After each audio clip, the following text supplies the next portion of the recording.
এখন আমি এসেছি বিরোহী সরাইখানাতে। এটা কিন্তু কল্যাণী থেকে চাকদা যাওয়ার পথে NS টুলের পাশে পড়ে। এটা বিরোহীতে পড়ছে। আর এখানে রয়েছে খাওয়ার তালিকা, আর এটা বসার জায়গা রয়েছে এখানে কিন্তু রান্নাঘর। এখন যাচ্ছি সরাইখানা একটা ধাবা কাম রেস্টুরেন্টে। এটা কটেজও আছে আর এটা একটা ধাবার মতো রয়েছে, হোটেল রয়েছে। বাইরে বসেও খাওয়ার জায়গা রয়েছে আর ভেতরে বসেও খাওয়া যায়। ভেতরে বসে পরিবেশটা বেশ ভালো লাগলো, ভেতরে টিন দিয়ে আলু আসছে সেই জন্য। চিকেন ভাত হচ্ছে তোমার 260 টাকা, 4 পিস চিকেন দিই। মটন ভাত হচ্ছে 400 টাকা, 4 পিস। 2 পিস নিলে 2 পিস যদি মাটন নেই? হ্যাঁ 2 পিস হবে। 2 পিস কত? 230 টাকা। মাছ কি আছে? মাছ লোকাল কাতলা আছে, রুই আছে, চারাপোনা আছে। লোকাল রুই দিয়ে কিন্তু একটা থালি অর্ডার করলাম। রুই মাছ ভাত হচ্ছে 120 টাকা, আর মাটন নিলে 220 টাকা। 2 পিস মাটন থাকবে আর সবজি ভাত যেটা থাকে সেটা আনলিমিটেড থাকবে। অর্ডার দেওয়ার পর্ব শেষ। আমরা কিন্তু অর্ডার করে দিয়েছি একটা দেশি রুই মাছের কিন্তু থালি অর্ডার করেছি, সেটা 120 টাকা রয়েছে। এখানে ডাল, বাহ ডালটা মনে হচ্ছে এটা সর্ষে ফোড়ন দিয়ে, সর্ষে আলু পটলের তরকারি রয়েছে, পাঁপড় রয়েছে আর আলু ভাজা রয়েছে। সিম্পল একদম খাবো। এই পিসটা ভালো।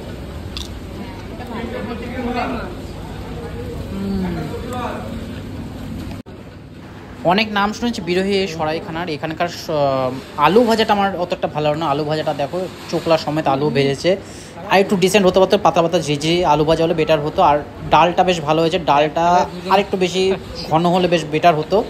যাই হোক, অর্ডিনারি একদম সিম্পল খাওয়ার রয়েছে, সেই জন্য আমরা কিন্তু একটা থালি অর্ডার করেছি দেখার জন্য যে কীরকম খাওয়া, নালে কিন্তু এরকম বাড়িতেও এক থালিতে দুজন খাই, আমিও পেটে এখন ভরা রয়েছে বলে। ডালটা একটু ঘন যদি হতো তাহলে আর একটু বেটার লাগতো, আলু ভাজাটা যদি হতো তাহলে কিন্তু খুব সুন্দর লাগতো যেরকম বাঙালিরা আমরা খেয়ে থাকি। কিন্তু আলু পটলের তরকারিটা দেখে মনে হচ্ছে ভালো, কিন্তু পটলগুলো খুব শুকনো, মানে মানে মজে গেছে এরকম পটল, মানে তত্তাজা পটল না, সবজি যা বলে। যাই হোক, পটল আলুর তরকারিটা দিয়ে কিন্তু এখন খেয়ে দেখবো। ঝুরঝুরের রাইসটার কোয়ালিটি কিন্তু খুব সুন্দর, রাইসটা মিনিকিট রাইস আছে, খুবই সুন্দর কোয়ালিটি। এখানকার রাইসের কোয়ালিটি এমনিতে ভালো হয়। আলু পটলের তরকারিটা দারুণ খেতে।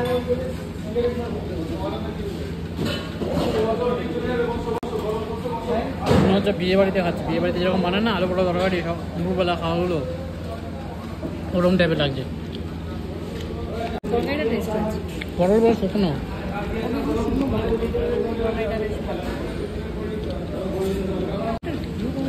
এখন টেস্ট করবো সরাইখানার স্পেশাল, যেটা কিন্তু হচ্ছে দেশি রুই বা দেশি কাতলা মাছ এখানে পাওয়া যায়।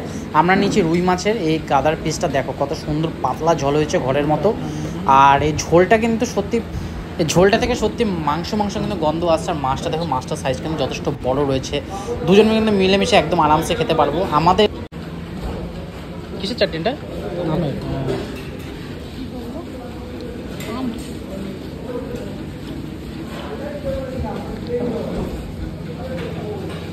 মাছটা সত্যি অপূর্ব খেতে।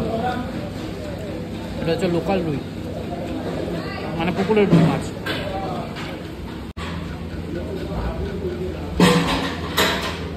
পুকুরের মাছ খেলে বোঝা যাচ্ছে টেস্টটা।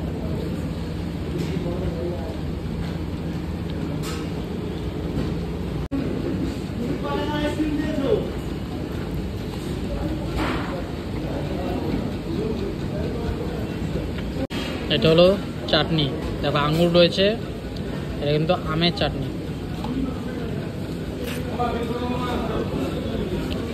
বেশ ভালো খেতে, সর্ষে ফোড়ন দিয়ে করেছে আমের চাটনি। আমের চাটনি ভালো ভালো খাওয়া দাওয়া, তাই না?